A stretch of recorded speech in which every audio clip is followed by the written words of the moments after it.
ว่าสิเป็นยิงชิโมเอ้าวันนี้สิมาถามเพิ่นได้หมดนี่สิมาถามว่าเพิ่นมีสู้มีแฟนแล้วบ่เพิ่นเคยมีผู้บ่าวแล้วบ่เคยลมผู้บ่าวแล้วบ่สวัสดีครับสบายดีพ่อแม่พี่น้อง FC มื้อทุกคนเนาะท่านผู้ชมทุกท่านเนาะที่เข้ามารับชมเบิ่งวิดีโอมื้อนี้เนาะ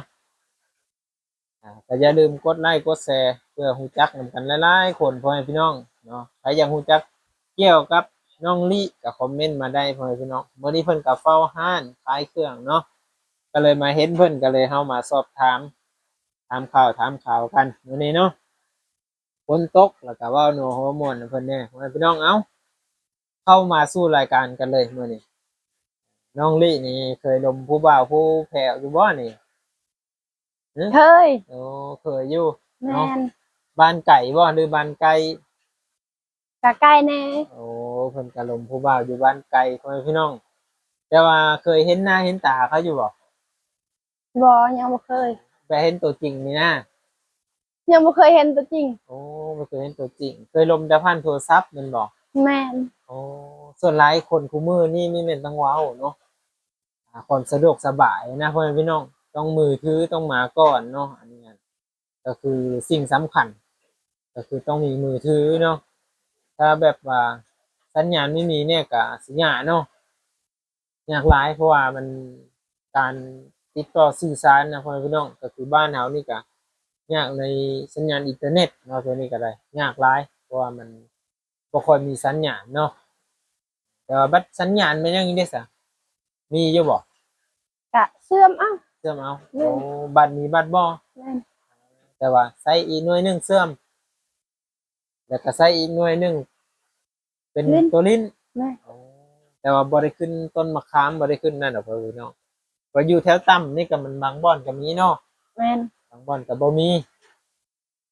ตามบ้านนอกชนบทนั่นแหละพ่อพี่น้องมันก็สิแตกต่างกันไปเด้อตัวนี้ก็บ่ฮู้จักเนาะเขาก็มาถามน้องเพิ่นแหละพ่อพี่น้องระหว่างบ่าวไทยกับบ่าวลาวนี่เด้ซะ ระวังว่าใจกับว่าลาวเออเอาตัดสินใจเบิ่งมักอยู่บ่บ่าวไทยมักอยู่แต่ยันเขาบ่มักเฮาโอ้นะยังหาทำคนวันเนาะนอกวันหน้าแต่ถ้าสมมุติบ่าวบ้านตัวเองนี่จะเขาสิมีโต๊ะบ่วันว่าตัวเองบ่าวบ้านตัวเองสมมุติคือจะลมผู้บ่าวแถวบ้านสมมุติว่ากับลมผู้บ่าวอยู่ฝั่งไทยจังซี่จะสิเลือกอันใดเนาะคือมีผู้บ่าวไทยมามักเนาะ อ่ะผู้ว่าถ้าผู้ว่าไป มันจะได้ไปหาเงินเนาะแม่นจะได้ไปหาเงินอยู่ประเทศไทยพี่น้องอันผู้ว่าลาวนี่ตัวเก่งตัวเก่งซึ่งรายใจพอมัน ไว้ใจพ่อแม่เอิ้นนั่นสิใช้ถึกตัวมาแล้วนี่เนาะ เออส่วนเฮาบ่รายใจได้หักเมียใจเดียว โอ้ฮักเดียวใจจริงเดียวจังพร้อมแต่เขาบ่จริงจังเฮา อ๋อแต่ว่าถ้าเป็นผู้บ่าวฝั่งไทยนี่แม่นมักเลยแม่นบ่แม่นอืมถ้าเพิ่นมักก็มักเลย โอ้ถ้าเพิ่นราย พร้ ใจ อมไป ก็ อยู่นํเพิ่นเลย แม่น โอ้ยแต่แม่นสัจใจร้อยผู้สาวอันชนเผ่านี่โอ้ยพี่น้องเนาะอันนี้ก็เป็นชนเผ่าบรูเนาะอืมเพิ่นจะเว้าภาษาลาวเถิงได้แม่นบ่แม่นเอาถ้าว่า เฮา ถ้าว่า FC เพิ่นถามว่าอยากเรียนรู้ภาษาทางน้องสามารถสอนให้เพิ่นได้บ่ได้ ได้เว้าได้ ได้แม่น โอ้เว้าได้เลย เจ้าสิไปไสนี่เว้าอันนั้นได้ซะเอาเว้าให้ FC ฟังเบิ่งเอา เอาอยากเว้านั่นแหละ เอาเว้าแหน่จักหน่อยหนึงถามแต่คำเดียวเจ้าอยากไปไสเอาเพื่อว่า FC เพิ่นสิมาแล้วเพิ่นสิถามเด้เจ้าอยากไปไส เพิ่นอยากไว้ใช่ เจ้าอยากไปไสสมมุติเจ้าถามนี่ ไปถามลาวหรือคอย สมมุติตัวถามเรานี่นะสมมุติคนกายทางมาเจ้าอยากไปไส สิถามภาษาละลุมบ่ ภาษาลาวเถิงถามว่า เอา เอาว่าเบิ่งดู FC เพิ่นก็ท่าเบิ่งอยู่นะนี่ เอาบ่อยากเว้า อ้าวเว้าให้ FC ได้รับชมเบิ่งแหน่เนาะ เอาเว้าภาษาละถึงบ่อยากเอาแล้ว อ้า เอา ว กลับมาเมืองลาว บ่ได้เว้าแต่ดนบ่ แม่นถ้าบ่ได้เว้าภาษาละถึงโดนแล้วเฮาก็บ่อยากเว้าเป็นบ่ได้แหละ รักอายแน่ แม่น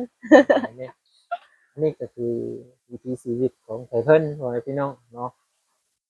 หลังจากที่ว่า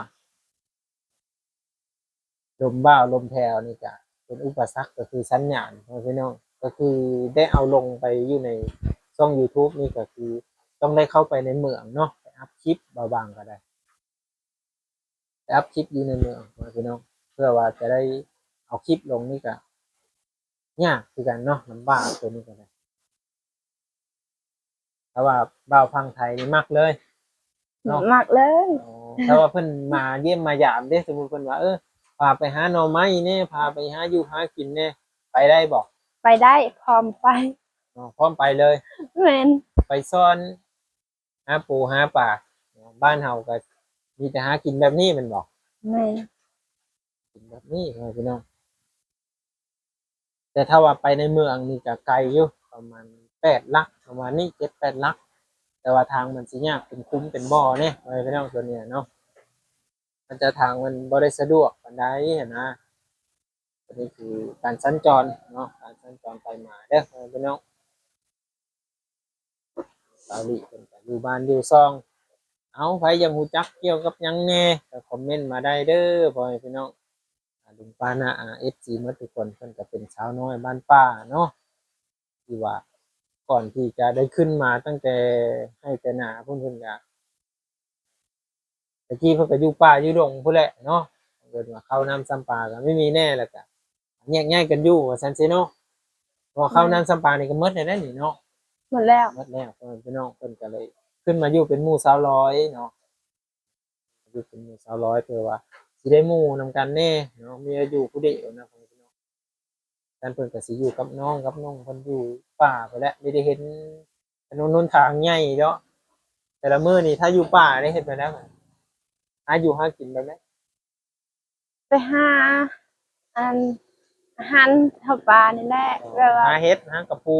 แม่นหากระปูหาสอน หาซอย หาซามาปินะถ้าอยู่ป่าหาบ่ได้อึดดอกแต่ขี้ขลาดแน่ ขี้คร้านแน่ ขี้ขลาดหน่อยนึง ดุหน่อยนึง เออเพราะว่ามันได้หาเป็นชีวิตจิตใจประจำเลยนะพ่อแม่พี่น้องเขาก็ต้องเมื่อยแน่แหละเด็กน้อยซ้ำนี้เขากำลังแบบเห็นหู้อะนะแต่ถ้าแบบว่าไปในเมืองในนานี่เพิ่นก็มักอยู่พ่อแม่พี่น้องแต่ว่าเพิ่นว่ายังคิดฮอดทุ่งไร่ทุ่งนาเนาะอยากให้แล้วเกี่ยวข้าวเกี่ยวน้ำแล้วเพิ่นจังสิไปทำงานว่าซั่นเซเนาะเพราะว่าพ่อแม่ก็ไม่มีคนพ่อแม่พี่น้องได้แต่น้อง3-4 คนบ่ แม่น พี่น้อง3-4 คนที่อยู่นำพ่อนำแม่พี่น้องก็คิดในสงสารถ้าเพิ่นอยู่ก็เลยว่าบ่ว่างก็เลยมาถ่ายคลิปให้เพิ่นเนาะให้เพิ่นมีรายได้ก็ฝากเบิ่งคลิปให้น้องสาวลิแหน่เนาะเพื่อว่าเป็นกำลังใจให้เนาะได้ซื้อขนมก็ยังดีเนาะ แม่น พอได้เติมเน็ต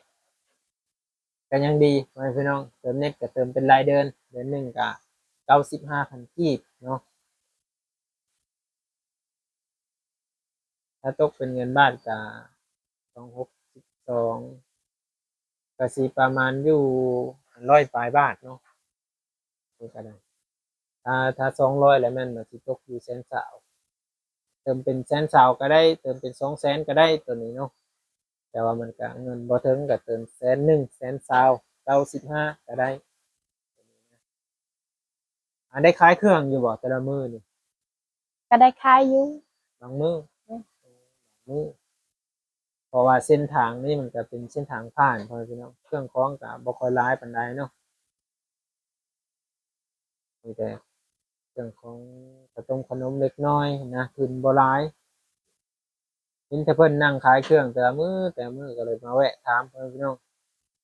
เอาคลิปวิดีโอหน้าเราจะมาพ้อกันมื้อพ่อแม่พี่น้องเนาะมาพ้อกันใหม่ในวิดีโอนี้เบาบางก็จะจบไว้เพียงส่ำนี้เนาะเอาสบายดี FC ก่อนจากหลาแน่ สำบายดี ฝากติดตามแล้วก็ฝาก